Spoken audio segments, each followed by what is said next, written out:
그런데 상제님께서는 비록 알려지지는 않았지만 신명기에서 상제님 강세를 예비한 핵심 인물이 있다고 이렇게 하셨어요.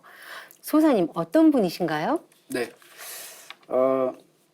이분은 캐톨릭 이 신부였던 분인데요.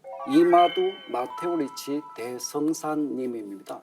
그러니까 이분의 그 공덕은 그 상제님께서 밝혀주심으로 인해서 저희들이 이분의 공덕에 대한 그런 지대한 공덕이 있었구나. 문명사에서 또 상제님 강세에 남다른 그런 큰 희생이 있었구나. 이런 것들을 알 수 있었던 분입니다.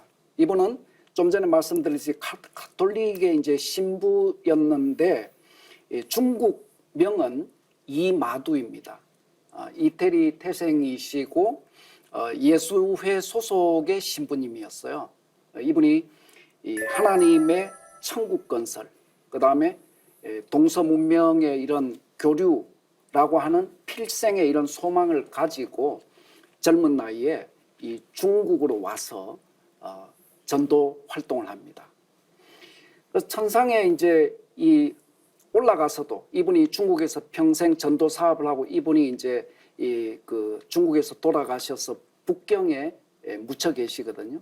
하지만 이분의 생애를 더듬어 보면 살아서는 이 필생의 이런 하나님의 천국을 건설하기 위한 이런 노력들을 했고, 그 다음에 돌아가셔서도 그런 어떤 이 지상 천국의 그런 꿈을 실현하기 위해서 동양의 그런 문명을 이끌었던 그런 문명신들을 데리고 돌아가셔서 서양으로 가신 거예요.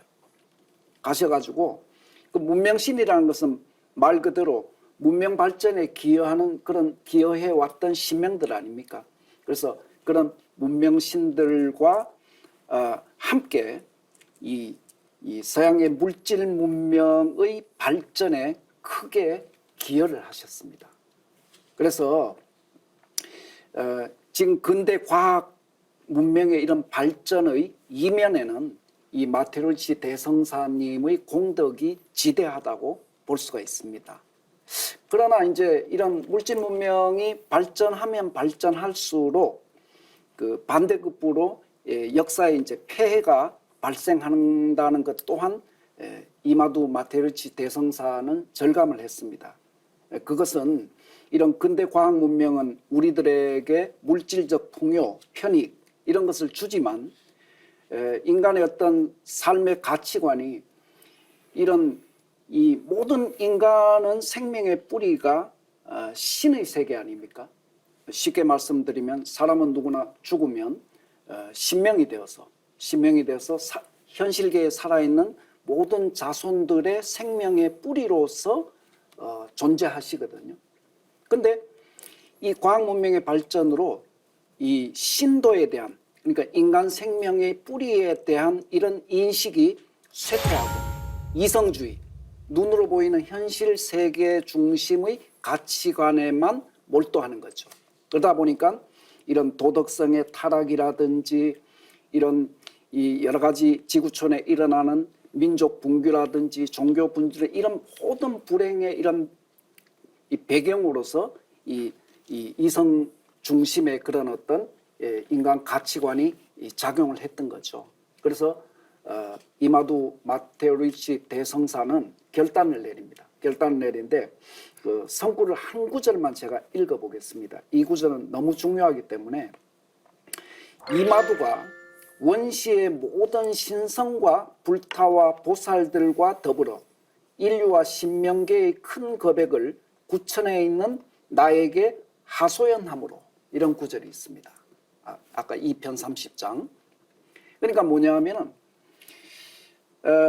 살아서는 이 동양에 하나님의 천국을 건설하려고 했지만 당시 그 사회의 유교 문화라든지 이런 것을 극복하지 못하고 그 꿈이 실패로 돌아갔어요. 돌아가셔서는 이 물질 문명을 통해서 지상 천국을 구현해 보겠다는 그런 시도를 했어요. 하지만 결국 그것이 이런 인간은 이성 자연주의 문화가 팽배해서 자연을 정복의 대상으로 인식하고, 그 다음에 이런 모든 인간의 생명의 뿌리가 되는 신도 세계와 인간 세계의 조화가 깨지는 거죠. 그래서 이마두 대성사님은 이것은 기존의 인류 역사 발전에 기여했던 성자들이나 또는 원시의 신성들이나 불타들이나 이런 이 분들의 힘으로 바로잡을 수 없는 문제다. 그렇게 판단이 되어가지고 이마두 마테오리시 대성사는 이런 원시 신성 불타 보살 모두를 거느리고 앞장서서 바로 그 한 분 하나님 상제님께 가서 당신이 아니시면 인류 구원이 될 수가 없다라고 하는 이런 탄원을 하신 거예요. 그래서 상제님께서 이마두 마테오리시 대성사의 그런 탄원에 응하셔서 이제 영으로 먼저 서양 문명의 중심지가 되는 로마 바티칸 그 베드로 성당에 먼저 가셔서 역사의 대세를 살피시고, 그 다음에 지금의 아까 미륵 부처님의 길을 예비한 진표율사님께서 창건하신 그 금산사 미륵금상에 임해서 30년 동안 임허해 계셨어요. 바로 그 30년 동안 임허해 계실 때 동학의 최재우 대성사에게 당신의 강세를 예비하게 하셨던 거죠.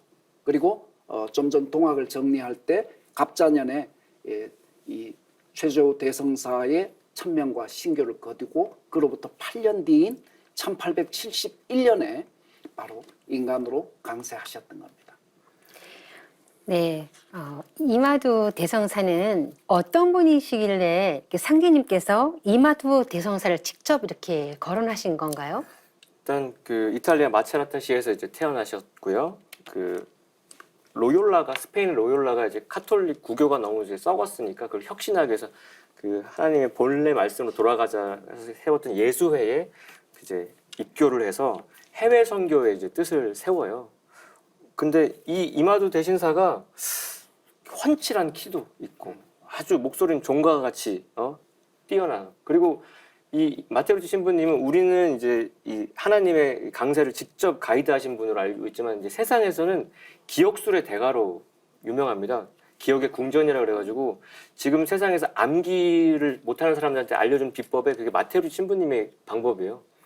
암기해야 될 것들을 어떤 물건에 일대를 맞춰가지고 그래서 그런 대단한 암기력을 가지고 신학, 철학, 법학, 천문학, 수학 이런 어떤 뛰어난 엘리트적인 지성을 가지고 이제 30살에 이제 북경까지 딱 진입을 하게 되죠. 그래서 이분의 놀라움은 참 탁월한 외교관이었다는 느낌이 있어요. 그러니까 일방적인 주장을 하기보다는 이 동양의 문화의 근간이 되는 걸 다 직접 체득을 하시거든요. 뭐 불가 공부도 해서 머리도 깎아보고, 또 육아 서적을 다 섭렵하면서 이제 선비복식으로 이제 지내고, 일단 그 명나라 황제한테 자명종, 탁상시계, 뭐 대서양 피아노의 전신이 되는 그런 것들도 전달하고, 자신이 저술한 뭐 이렇게 만국도지 등도 선물하고, 이렇게 북경에서 이렇게 서양 문물을 전파하는 외교 사절로 이제 처음에 이제 환심을 사죠. 그래서 뭐 혼천이, 지구이, 만원경 같은 걸 소개하는데 대표적으로 또 유클리드 기하학 같은 것도 이렇게 전달합니다. 더불어서 서양에다가 우리 동양의 고전들, 그것들 다 번역해가지고 서양으로 데리고 가거든요. 그래서 동양에 처음으로 서양 문물을 소개한 인물이자 서양에 최초로 동양 사상을 전달한 인물이에요. 그래서 이분이 그 학자들에 의하면 빈센트 크로니라는 사람이 서방에서 온 현자라는 책을 썼는데 거기에 뭐라고 표현했냐면 동서문명사의 다리를 놓은 최초의 세계인이다. 그래서 동양의 개화의 문을 열어준 선구자다. 근데 그 아까 말씀 들어보면은 이분이 살아생전에 예수님 가르침을 정말 구체적으로 진지하게 이 땅에 지상천국을 세워보겠다는 포부를 삼았던 건데 그걸 직접 실천한 인물이면서 그 뜻이 좌절됐으나 천상에 가서도 하나님한테 직접 이렇게 서양 카톨릭 바티칸으로 모시고 동양까지 인도한, 그래서 너무너무 대단한 인물이라고 저는 생각이 됩니다. 네, 이마두 대성사가 인류 문명의 교류에 힘을 썼다는 이제 말씀이신데요.